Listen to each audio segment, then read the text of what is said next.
odd. I have broken yet another tripod, which is why I am this way. Okay, yeah. You can also see my old-fashioned pedometer here and my bag charm, because you can't live in Asia long enough or too long without having a bag charm. Okay, so I apologize for the weird angle that this is at. I promise as soon as I unpack in the next few days from my move that I will find the one remaining tripod that I have not killed yet. I do actually get comfortable and in position, and I do a test record, and then I press start, and by reaching out and pressing start, I'm completely and utterly out of the realm of what should be good recording practice. So here we are. Ni hao, wishes Stephanie. It's been quite a week. Quite a week. How many of you out there have had the flu? I have not had it, but a very dear one, dear person next to me has had it, and I was terrified I was going to get it, and I still could. Anything could happen. But the stories coming out of the US, especially right now, are terrifying about the flu. So I was super duper paranoid. Probably to good effect, because so far, knock on wood, I don't see any wood. I'm not going down to the floor. That would be very awkward on screen. But yeah, those of you that have gotten it, I hope you a speedy recovery.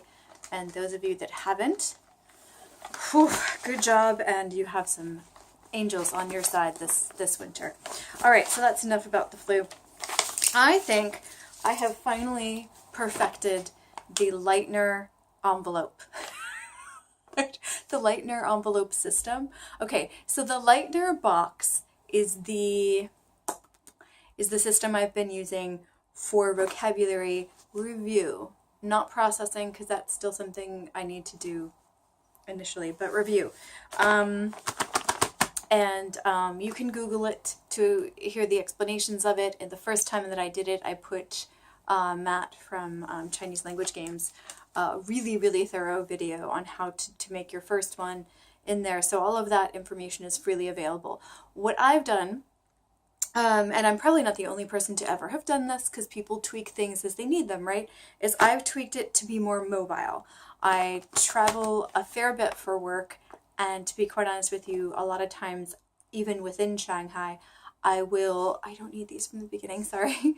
I will move around a lot within my day, and carrying even just the small plastic case I started off with in something like this, and this is my biggest bag, is not really doable. So what I ended up doing is transferring it into rather big envelopes like this size, right? And I have 7 of those, and then I put them all in a giant Ziploc. I also add an eraser, because I make a lot of mistakes when I'm writing them, a pencil, which I seem to have lost, so that I always have a pencil to write with on it, and a multicolored pen that's actually red ink, which I use for 4th tone. The black is for, hold on, I have my notes here. You can see here. I actually add the tone in color on the side, so black is for 1st tone, green is for 2nd, blue is for 3rd, and like I said, red is for 4th. So I keep that all within the bag. So everything's together, so if I'm having a hectic day and I think I've forgotten something, then I haven't. So it's all in this really ugly bag. There's probably a sexier way to carry this around, but right now I'm going for functional. So I've done some interesting things on the envelopes themselves that I want to share with you. And this is all a complete accident. It's all whatever is the most functional, whatever I need at the time. So I'm not doing this video like you should do my way. No, I'm doing this video like, hey, the advantage of this system is that it's easy to add on what you need to make the vocabulary stick in your head. That's the point. The technical tools that are out there, especially Anki, are fantastic. The time-space repetition is based on the Leitner system. So, I mean, they're really, really, really good, but you need to do them, to create them on a computer, and then you can use them on your mobile phone. And that doesn't allow for the adding of questions each time you're reviewing. and the adding of information and the scribbles that I'm making all over the place on the paper flashcards that you'll see in a second, it doesn't allow for that easily yet. That will probably change in the future, but as of right now, you have to write things down somewhere or make a note somewhere and go back into your computer and make those changes, then sync them, and then you can use them on your phone. And there's a lot happening in there that doesn't always transfer, and I found that instead of making the changes, I ended up I stopped using it, and I just kept reviewing the same information without putting in the updates or the information or the questions or whatever additions I wanted to make that I thought would help me study them. I ended up just not adding them. And I think that's kind of a flaw in that system. Again, I don't think that's going to stay that way for a long time, but that's what exists there. So I decided to try the paper version, and holy cow, is it so much easier to work around those. Well, not even to work around.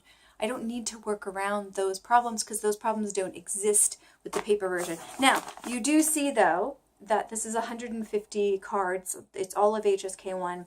It is clunky. It's not as easy to carry as an app in your phone, because that's just your phone. So, I mean, it's got its disadvantages. And I don't always carry it around. And some days I'll look on the chart and I'll see which ones I need, and I might just carry those two around, or those two and whatever they might go up to around. So I do have some flexibility as to what I carry around when I carry it around. It only takes me about half an hour maximum if I go slow and start looking stuff up to do this every day.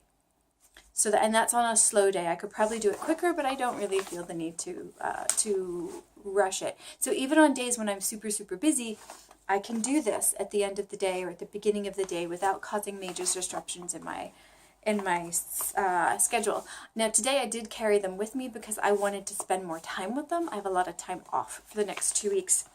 Yay, Chinese New Year! Ah, Xingnian Kuai. Anyway, that's Happy New Year in Chinese, minus my terrible tones.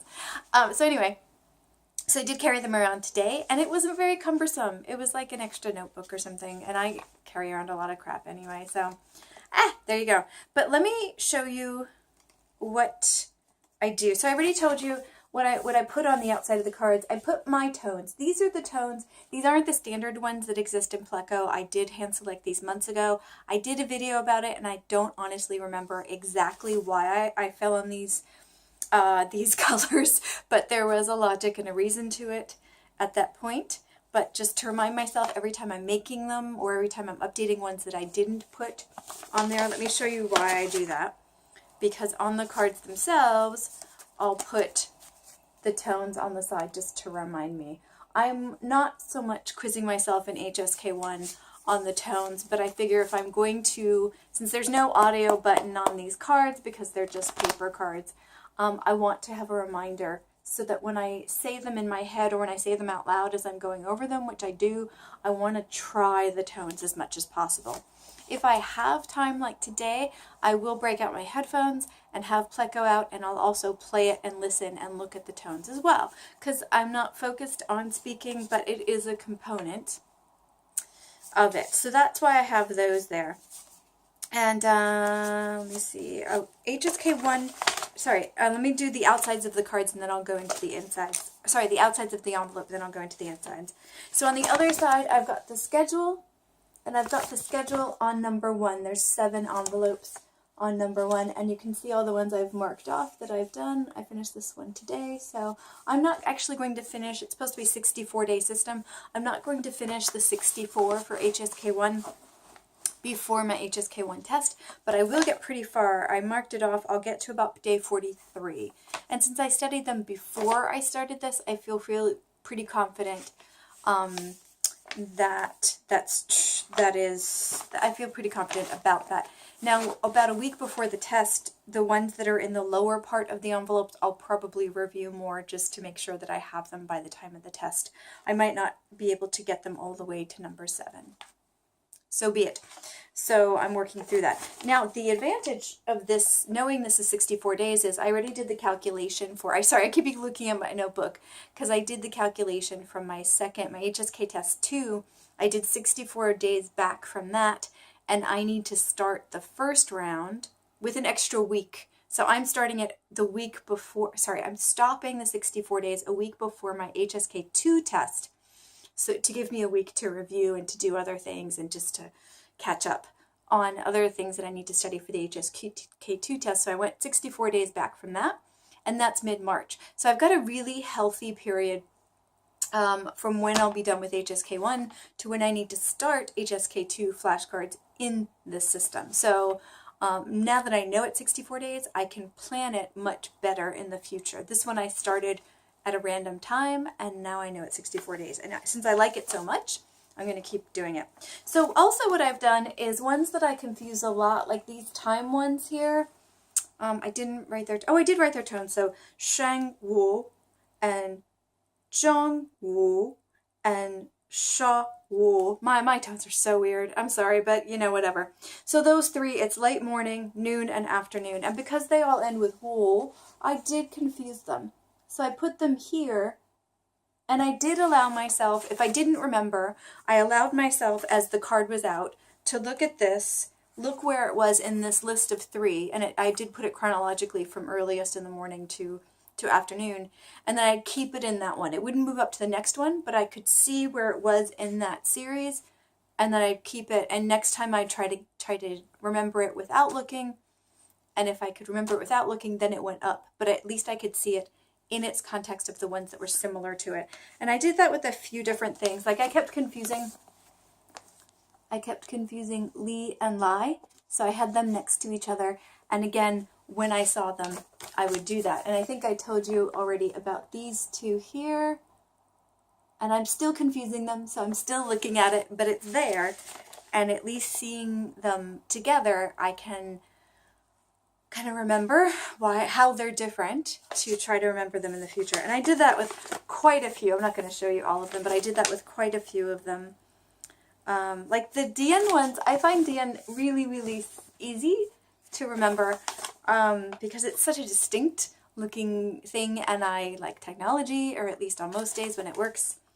But the end ones, the end of the word, I didn't remember, so I put those together.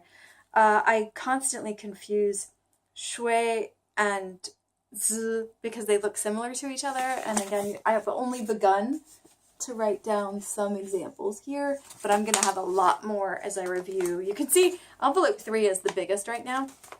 I'm reviewing that tomorrow. So anyway, so I've been doing that kind of whenever they fall, on whichever envelope they fall. I haven't done much with 5 yet, so that one's clean right now. There's absolutely nothing in 6 and 7 yet, but eventually they're going to reach 6 and 7. I think what I might do when they reach 6 and 7 is put them back in 1 and just start over, because HSK2 is the 150 from HSK1 plus another 150 words, so I might as well just recycle them through. Now, I do have some time, because all of them are in the system now. And you're supposed to introduce 15 new flashcards per day. So I have this beautiful period between now and mid-March when I need to start introducing the HSK2 in there. So I get to finally work on the vocabulary for the app that I want to make, the language learning app.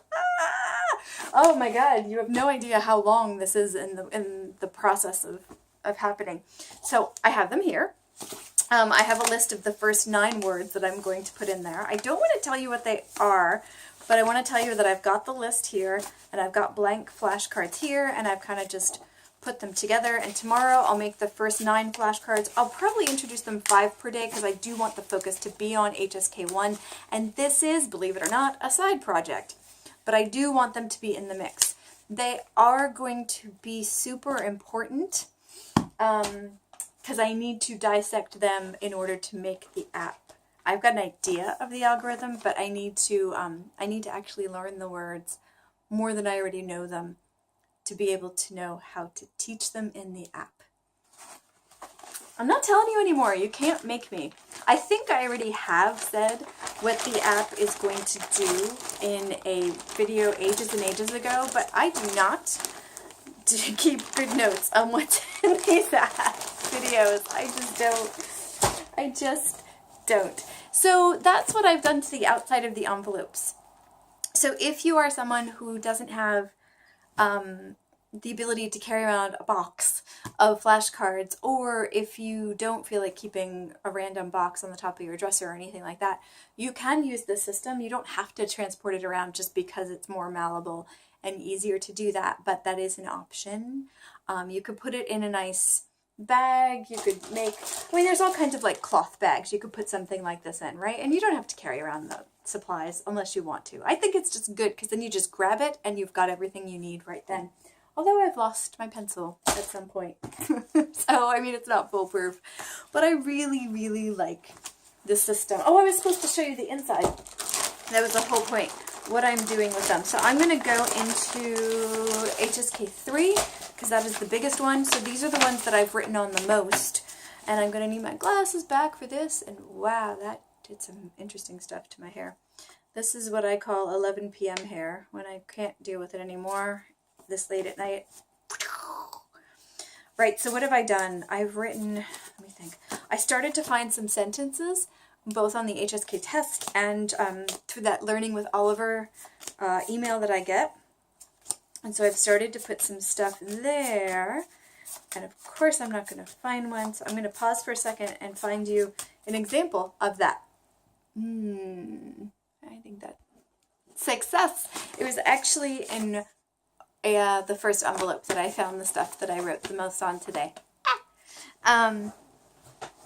So yeah, envelope 1 is definitely the hardest one by far, because instead of processing being a previous step, I'm just doing it in that, and so it takes longer for it to go from envelope 1 to envelope 2 than from envelope 2 to 3 and 3 to 4 and that kind of thing. So things, flashcards, words stay in envelope 1 longer than in any other envelope. It's just part of the process. So some words that I've been having problems with is foo revisited. Did you ever see the foo video? I'm still not able to answer my own questions about foo. I'm not sure I ever will. I think foo's the equivalent of a silent letter in English, but I'm not sure. Anyway, foo is the letter B here that's not the letter B. There are some things you just need to stop questioning. Me. When I say you, I mean me. Okay, so this is na, fourth tone, and it means that. And I realized in the HSK video that I came out yesterday-ish that nigga I've been saying for a long time, nigga is this one, and naga, thanks to the HSK practice test, I realized is that one. So I ended up writing that on the back here instead of the decomposition that I normally do, which was not highly productive for foo. Decomposing anything with foo in it just seems like fooey. So I just wrote naga. Ga, na, ga, naga, which means that one. So in that example, I put more of a phrase instead of a full sentence, because that is a very useful phrase. This one was killing me for a long time. The information on the list I was using said MW for words, comma, origin, MW, measure word for books, and origin, because those two meanings are so common together. What? So I was looking for a definition or an example or whatnot, and I cheated and looked in Pleco for this one, and I found one, liang bun shu. And we know shu, here it's up here, these three parts. We know shu is books, we know bun is a measure word for books, and we now know that liang is two. Oh, that's right, because two can be can be liang. Ling. Yeah, I don't know how to pronounce that one anymore. Ling. Is that 222? I thought that was 0. Okay, clearly I need to practice my numbers. But anyway, that means 2 books.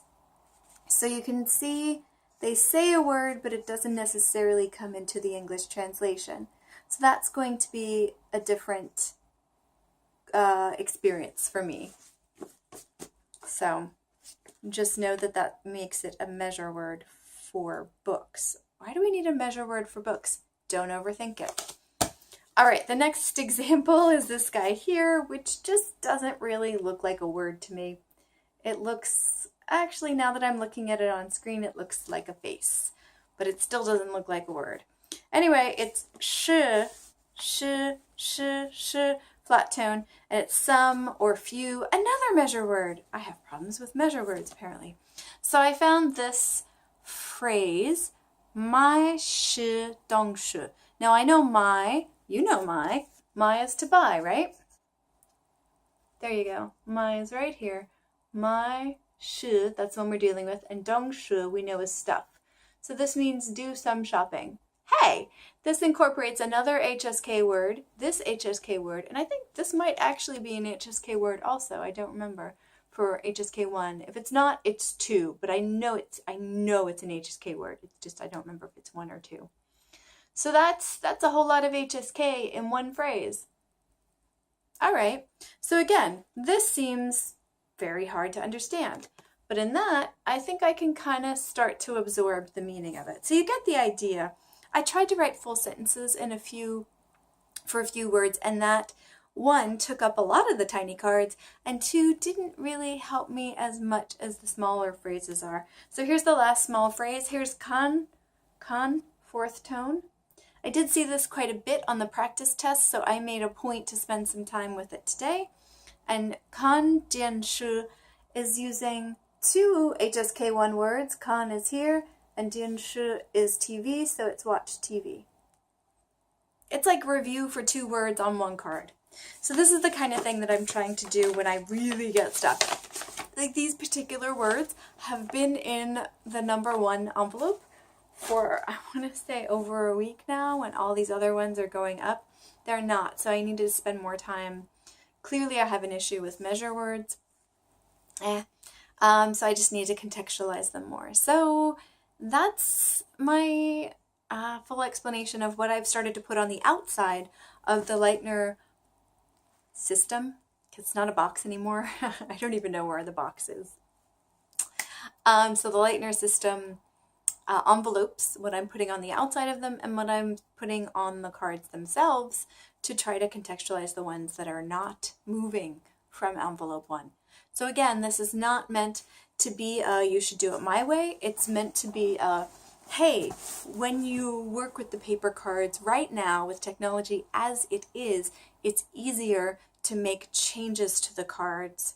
And you can write on the outside of the envelopes, which can be like lists of things that you have problems with.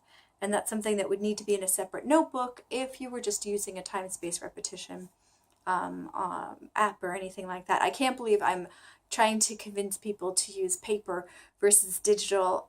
This seems like anti-changing scripts mentality, because I started out using so many different apps. And I still truly believe that apps can help you with language learning. I want to make one very, very soon. But I just think for this level right now with the technology as it is, this works a lot better with my lifestyle right now, and possibly for you.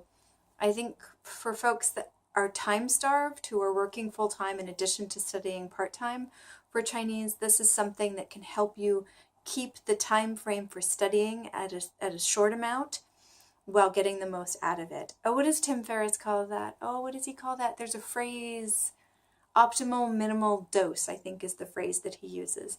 So it's doing the most benefit in the shortest amount of time.